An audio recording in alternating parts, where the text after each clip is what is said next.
protector, blue protector, acrylic blue protector, look very awesome and beautiful. And then we can see this is a switch at here. This is a switch.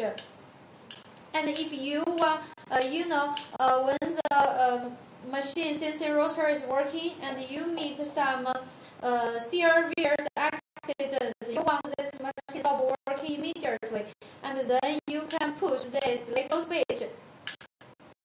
The CNC rotor, and you can see there are so many ports in this control board. The port of this one, we can add the limited switch here. Limited switch, limited switch.